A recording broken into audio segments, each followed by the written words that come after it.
Okay, hello everyone. This is my third installment of Chill with Hill. I have the honor today of being here with Mayor Justin Cummings, who also has a PhD in environmental science. And today we're going to chat a little bit about climate change and Santa Cruz's role in climate action.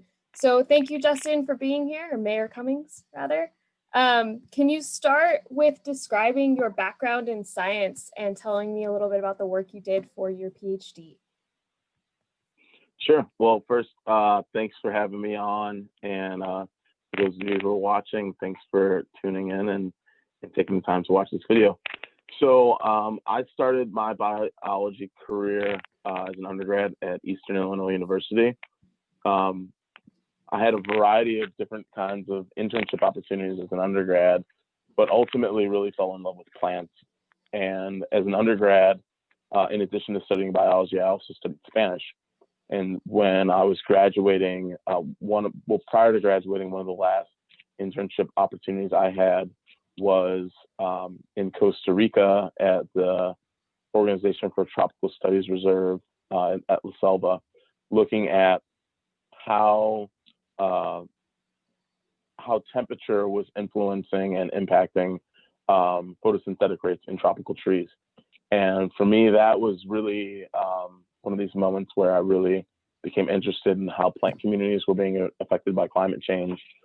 And so when I moved to Santa Cruz in 2007, I eventually decided to go to Panama and conduct my PhD studies in Panama, where I was very much interested in understanding how trees used for restoration were reducing the regeneration and suppressing the regeneration of invasive grasses in Panama.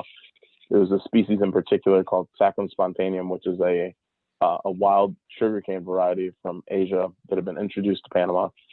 And when the seeds germinate and establish in areas that have been deforested, the grass can grow to be 21 feet tall. It's fire prone, so when it burns, it eliminates any native species that have regenerated in the area, and then regenerates so quickly that it suppresses the growth of any native seedlings that are trying to regenerate in those areas. And so through my work, one of the things that I found was that when it grew in shaded areas under legume trees, it actually did worse.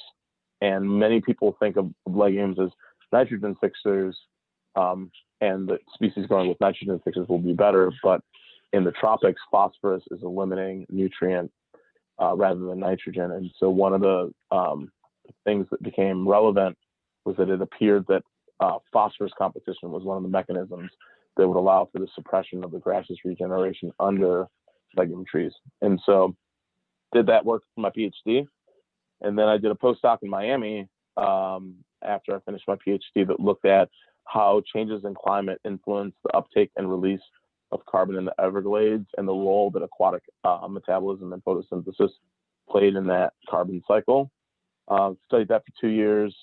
And then when my postdoc was finishing up, I moved back to Santa Cruz to start the Doris Duke Conservation Scholars Program, which really focuses on increasing diversity in the field of environmental conservation through internships, experiential learning, and mentorship. Very cool. It seems like California has at least slightly of a similar situation here with our grasses, our invasive grasses. They burn easier than the indigenous grasses that were green all year round prior to colonization. Yeah, and that kind of leads me into my next question about the CZU lightning complex fire. You've had to lead the city in what is most certainly the most dramatic, severe climate change related emergency in our community's history. Can you speak to what that experience was like for you, or maybe some of the lessons you've learned from that? Yeah, I think through COVID and through the climate change or the fires that we've had here in Santa Cruz, one of the things I feel very fortunate to have is this background in biology and ecology, and really being able to understand the dynamics of disease transmission, for example. And in addition to that, being able to reflect on, I guess understanding, some of the factors that led to this fire being so intense, and then moving forward, I think it's really, being able to identify areas where we can actually make a difference and make change, right? So, for example, we need to create. I mean, we do have a fire management policy and we have vegetation management protocols, but we also have some policies that conflict with that those vegetation management protocols. And one of the things we really need to do now is focus on how do we maintain ecosystem health, and then but at the same time manage our wild spaces and our open spaces in such a way that we preserve biodiversity, we're preserving ecosystem health, but we're mitigating and minimizing the intensity of the fires that can come through these landscapes. When we think about fire, like forest management and vegetation management, I think it's really important for us to take into account the indigenous perspective and the way that indigenous people used to manage these landscapes, because these are fire adapted ecosystems and we as humans have to live within them. And there are people who existed here for thousands of years who were able to find that balance. And it's not just, and I think that we had a colonial mindset of, prevent forest fires at all costs.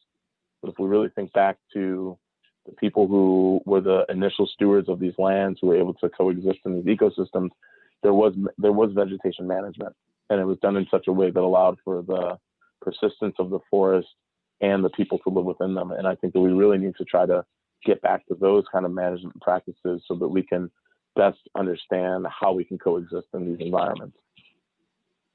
Absolutely. I was just reading an article in the New York Times about how now that we have gotten to, I think, the worst fire season in California history or close to it, Cal Fire is starting to look to indigenous firekeeping and stewardship practices, which gives me some hope for the future that, as things get more extreme in climate crisis, that we are taking a step back to look at that more holistic and kind of original view of how we can take care of this land in a more equitable way and a more resilient way in the coming years. So thank you for that. In reference to climate action here in Santa Cruz, I realize that we are limited in our capacity to solve a global issue. Also, and when we have climate change emergencies, it's very much a county issue. But can you maybe speak to some of the things that you are proud of that the city has done on climate change, and then maybe some of the areas that you believe that we could improve?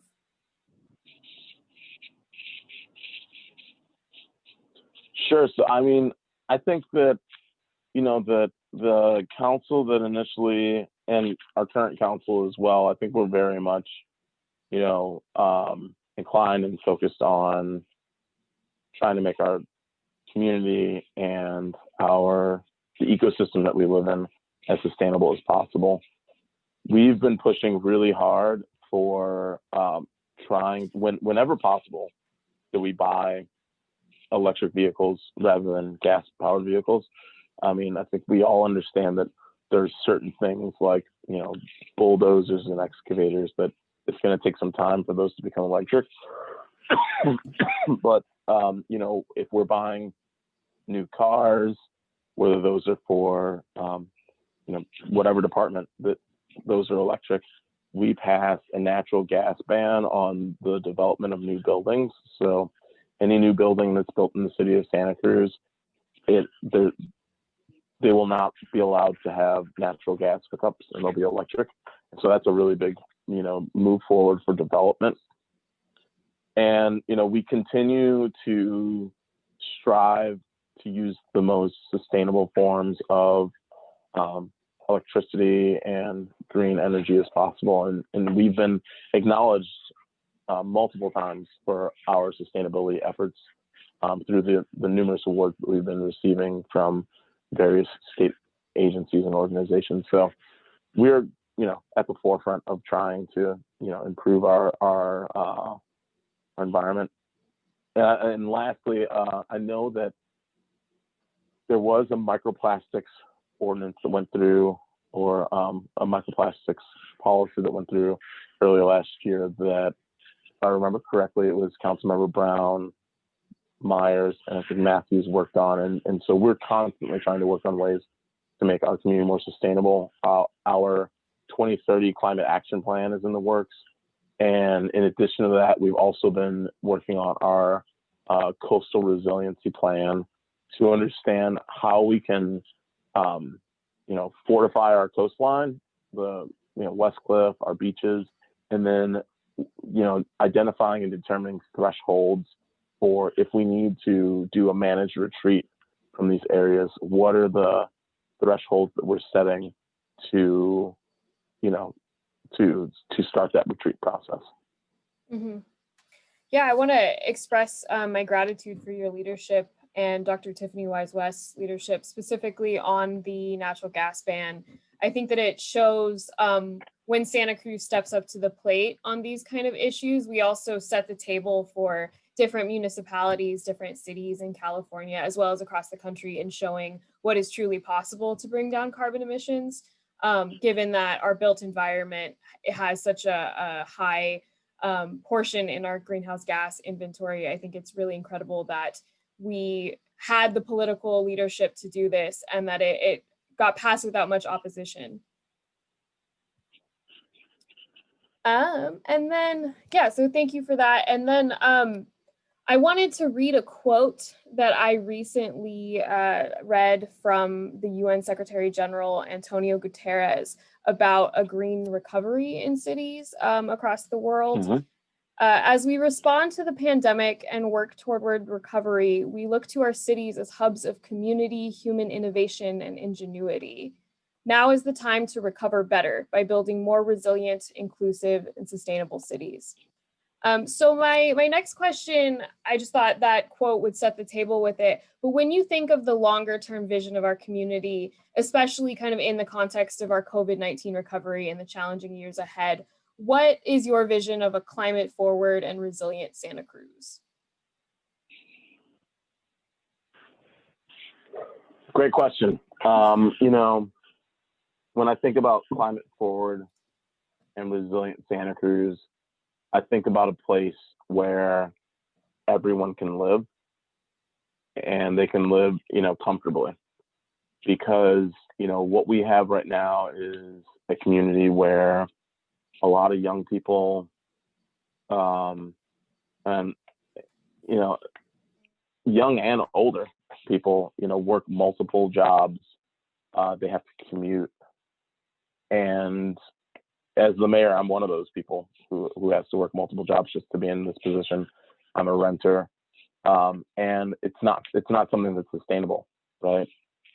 We need to figure out how to create a community where everyone can live, and we don't have people who have to live in places like Los Banos and commute every day, right?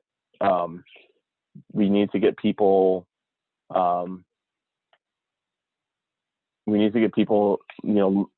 create a community where people can live where they work. We need to create infrastructure and systems where if people have to live outside of the community, that they can use alternative forms of transportation to get in. And we need to create infrastructure that's going to also,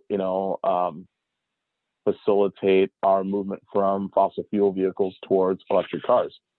The governor has now set a precedent where in 15 years, the state of California will no longer sell new gas-powered vehicles. And if that is where our state's headed, then we need to create the infrastructure that is going to allow for us to transition from fossil fuel-based cars to electric cars and electric vehicles in general, so we can have that impact. And so, I think that there's an opportunity for us to potentially create jobs around that industry, and good paying jobs, obviously, because it's going to be a high need skill. And, we need to do everything in our power to create, workforce development and opportunities within our city that can allow for us to have a thriving middle class. Thanks. Yeah, I want to drill down too on the note that you made about being working class or having multiple jobs. I think one of the reasons that I'm running specifically as a young working person who also identifies as a climate activist is because, you know, the affordability crisis in our community is so deeply intersectional with the climate crisis. And when we have good paying jobs near public transportation, it's shown that, especially for younger generations, it helps us bring down our carbon emissions. And I think that as city leaders, it's our role to help create paths to those lifestyles where we can be living low carbon or optimally no carbon. And yeah, so you live in the beach flats, correct? Yep, that's correct. Yeah, and so you're probably familiar, you probably talk to your neighbors about the impending impact of sea level rise. Can you tell me a little bit about if you've had any experiences talking to neighbors? I've heard things about how folks are already experiencing mold in their homes due to increased moisture and things like that. And yeah, how can we engage those folks? And if you could just speak to that a little bit. Yeah, so through the Coastal Resiliency Plan, Dr. Tiffany Wise West has been doing a lot of outreach with folks in this community, especially trying to understand, you know, with the Coastal Resiliency Plan, you know, how should we be planning, you know, the future for the Beach Flats area. And, you know, as we think about, you know, managed retreat and the different ways in which that we can kind of reinforce the Beach Flats area, we do know that eventually something's going to need to be done. And I think part of the Coastal Resiliency Plan is putting in some form of monitoring for identifying what are some of, as I mentioned earlier, like, you know, what are some of the triggers that will initiate the move of people from this area. But, you know, but overall, I think that, you know, it's something that's on our minds currently, and that we definitely are taking into account, you know, which is if we have to retreat from the beach area, where are these people going to go, right? And so I think that's on a lot of people's minds. It's being worked into a lot of these plans, and we're going to see how it's going to flush out moving forward. In terms of current impacts, I know that I've talked to some folks who have experienced like basement floodings or street floodings, and so as someone who lives in the flats, I'm constantly trying to work with our public works department to identify, you know, like if there are storm drains that are covered with leaves, like how we can clear those out and keep the streets clean and, you know, get the debris away, because that ultimately, you know, if we clog our storm drains, that's ultimately where all this, you know, the water's going to go into the streets and into people's houses. So really trying to, you know, make sure that we're staying on top of keeping storm drains cleared, and so that the houses don't flood is kind of one of the current things that I've been working on down here. Awesome. Yeah, and the beach flats is, you know, particularly vulnerable. It seems not only because it's low lying, but it's also catty cornered up against the river. So as the river gets wider, or if there's extreme storm events, flood events, that also impacts the coastal erosion and the increasing moisture and things like that. I was talking to somebody that said that they just in their front yard, they can see the differences happening over the last couple of years, which I think really emphasizes how close we are, or our proximity to climate change already. Mm-hmm. Yeah. And then I guess, well, lastly, I just want to make a note too, that I think one of the best things that we can do in this community, I was talking to somebody and we were saying that if we had an army of Dr. Tiffany Wise Wests, that we could really empower our city to take equitable action on climate change. And I'm really appreciative of Dr. Wise West seeing everything about climate through that lens of equity, like you mentioned, in our coastal resilience plan. But yeah, so I think that kind of covers it. Do you have any last thoughts that you'd like to express, particularly around climate, before maybe we head over to voting? Yeah, no, I just think it's really important that we have a data-driven and informed approach at the way we move forward. You know, as an ecologist and someone who's studied forest dynamics for a long time, I'll be one to say that while I do understand, under a lot of circumstances, we want to try to save every tree possible. There are times when we need to do vegetation management. And by doing that vegetation management, we can, improve the health of forests. We can, improve the opportunity for us to have bigger, trees that will grow faster and get bigger and be more resilient to fire. We can, maintain the biodiversity within our understory and within our overstory and really mitigate the impacts of fire on our community. And I think it's really important that we are being sensitive to,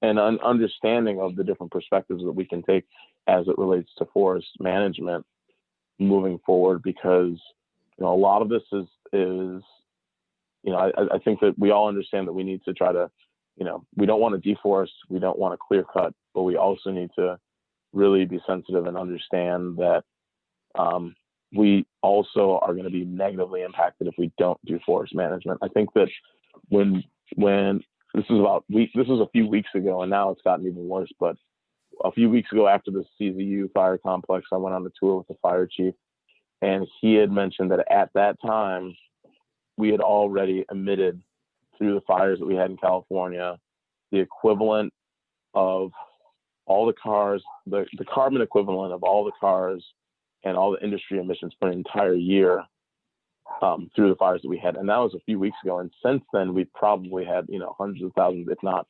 another 1 million acres burned.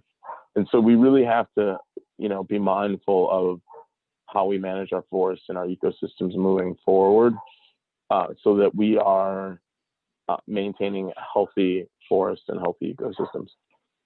Absolutely. And the more we protect the biodiversity, the more carbon we also bring down. Well, thank you for that. It's really nice to, with all the forums and the meetings that I've been having, it's really nice to kind of turn the lens around and be able to ask somebody the interview questions. Yeah, I wanted to take this time to do a brief call to action for folks that are watching this. As everybody knows, it is voting season. Voting season is upon us. Justin, will you take a moment to remind people how important voting is?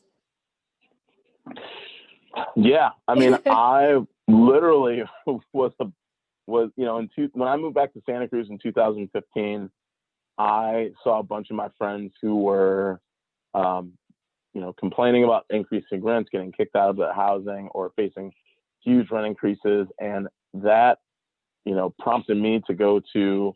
There was an affordable housing week where they had this No Place Like Home study that was being presented at the Civic. I went there and signed up to be on the rent control campaign. I worked with the rent control campaign, which was Measure M, controversial, but that was, the position I took. And I was one of the highest signature gatherers. And then people asked me if I'd be willing to run. I wasn't on commissions. I wasn't on board. I wasn't very well known in the community politically. And I ran in 2018 and was the highest vote getter. Just a biologist, a person of the community who decided to run. And it was the votes of the people of Santa Cruz that got me elected. And so your vote does count. And, although many people are really anxious to get their vote in because of our current president and wanting to get him out of office, but I really encourage people to, especially because this year, every single California resident has been mailed a ballot. So what I encourage people to do is, we have about a month before your ballots are due. And even as long as you mail your ballot in the day of the election, your vote will be counted. Take some time, go through the different propositions, look into who the different candidates are for all positions of elected office, and make your vote count, because your vote does count. And I will say that if you're going to vote, at the city level, make sure that you vote for Kelsey Hill. So, but go through your ballots, make your voice heard, make your vote count, because it does. Thank you. Right on. And for the state propositions, as folks may or may not know, there are some really critical state propositions on the ballot this year. Propositions that could really impact the course of this state's future. So as Mayor Cummings said, please go through with a fine-tooth comb and do your research. If you have any questions about a proposition or something that's on the ballot, do feel free to reach out to our campaign, either by email at kelseyhillforcouncil@gmail.com or on social media. We'll make sure that we get you where you need to be. With that, I want to thank Mayor Cummings so much for being my guest on this episode of Chill with Hill. I wishing everybody a stress-free election season, or as stress-free as possible. And with that, yeah, any final thoughts, Mayor Cummings? Get out and vote.